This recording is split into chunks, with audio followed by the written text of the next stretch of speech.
Topic कुछ इस type का है कि ना तो अपनी वीडियो में आज मैं कोई इंट्रो दूंगा, ना कोई अपनी वीडियो में आउट्रो दूंगा, सीधे वीडियो स्टार्ट करूंगा। तो चलिए शुरू करते हैं। फ्रेंड्स, आज का मेरा वीडियो एक ऐसे केस से रिलेटेड है जो कि 2 साल पहले हुआ था और आज तक उस केस में कुछ भी कोई भी सुनवाई नहीं हुई है।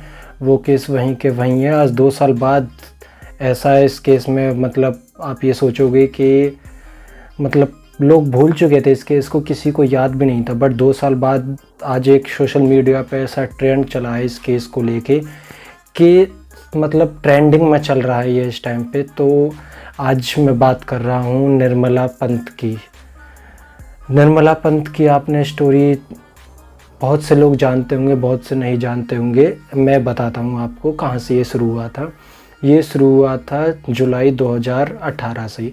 तो उस दिन जो निर्मला पंत है, एक 13 साल की लड़की अपने घर से निकलती है अपने फ्रेंड के यहाँ पे स्टडी के लिए। तो अप्रॉक्स 11 बजे के आसपास वो वहाँ पहुँच जाती है। देन 3 बजे वो वहाँ से निकलती है पढ़ाई करके। तो 3 बजे निकलने के बाद वो अपने घर पे नहीं पहुँचती, तो उसकी जो फैमिली होती है वो इधर उधर ढूंढना चालू करते हैं जो कि ज़रूरी है। तो ऐसे फिर नहीं मिलने पे उन्होंने पुलिस में कंप्लेंट कराई। तो पुलिस में कंप्लेन होने के बाद 2 दिन के बाद उस निर्मला पंत की साइकिल किसी जगह पे पड़ी मिली थी। तो वहाँ से देखा तो 100 मीटर दूर उससे Nirmala Pant brutally raped and murdered किसी गन्ने के खेत में पड़ी हुई थी, नेक्ड बिल्कुल जिसको आप बोलोगे। तो उसकी फ़ोटोज़ मैं आपको दिखा दूँगा जिस कंडीशन में वो थी उस टाइम पे। तो क्या हुआ तब वहाँ से मतलब वो उनकी जो है डेड बॉडी वहाँ से उन्होंने पुलिस वालों ने कलेक्ट करके अपने उसमें दी पोस्टमार्टम के लिए। देन उसमें पता चला कि ये रेप्ड एंड मर्डर्ड केस है।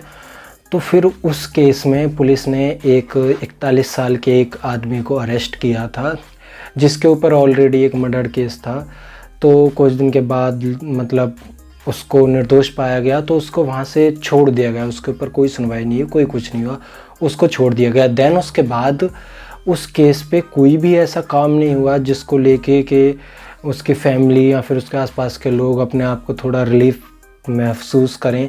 ऐसा उस केस में कुछ नहीं हुआ। लोगों ने प्रोटेस्ट करा और इतने सारे मतलब रोड पे इतनी पब्लिक आई, उस टाइम पे काफ़ी कुछ हुआ था, बट कुछ सुनवाई नहीं हुई। आज 2 साल बाद पता नहीं ये कहाँ से हुआ, कैसे हुआ, बट फिर से ये ट्रेंड में आ चुका है hashtag justice for Nirmala Pant. ये हम सभी ने जहाँ पे भी जैसे भी हम सोशल मीडिया पे जो भी काम करते हैं उसमें हमको ये चीज़ दिखानी है कि हम ये चीज़ करके दिखा देंगे कि अगर ये एक दोबारा टॉपिक उठा है तो इस टॉपिक को जब तक कोई इस पे सुनवाई नहीं हो जाती इसको दबने नहीं देंगे।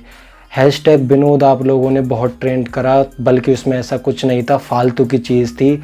उसको जब इंडिया की पब्लिक इतना ट्रेंड कर सकती है तो ये तो भले का काम है किसी का। Hashtag justice for Nirmala Pant, ये तो किसी के मतलब आप एक तरह से उनकी फैमिली की हेल्प कर सकते हो ये चीज़ करके। तो क्यों ना हम ये स्टार्ट करें। मतलब स्टार्ट तो ये है, हमें क्या करना है कि इसको और आगे तक लेके जाना है, इसको दबने नहीं देना।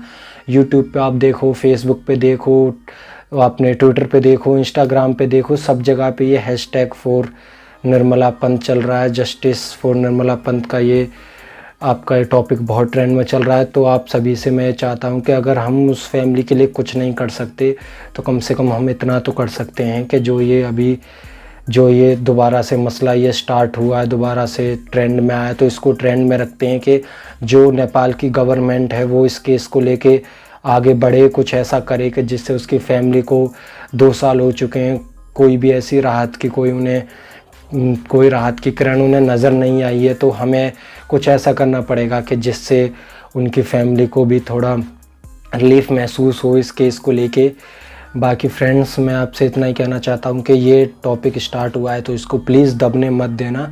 आप सभी से मैं रिक्वेस्ट कर रहा हूँ और ऐसे ही आप इस टॉपिक को ट्रेंड में रखना, क्योंकि ये बहुत ही मतलब पता है जब किसी के ऊपर आती है ना तब उसको पता चलता है। आपको ये बात चाहे बुरी लगे चाहे भली लगे, बट मैं बताना चाहता हूँ कि पता है अभी मैं नहीं चाहता कि ऐसा हो, बट किसी के रिलेशन में ऐसा हुआ नहीं है। जिस दिन होगा ना उस दिन आपको इस चीज़ की इम्पोर्टेंस पता लगेगी। बहुत से लोग ये बोल रहे हैं कि इसको ट्रेंड में करने से क्या होगा। उन लोगों से मैं ये पूछना चाहता हूँ कि हैशटैग विनोद को ट्रेंड करने से तुमको क्या मिल गया।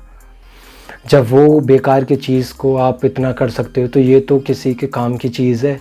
ये तो अगर आप करोगे तो आप नहीं सोच सकते कि इससे कितना बड़ा फ़ायदा है उसकी फैमिली को।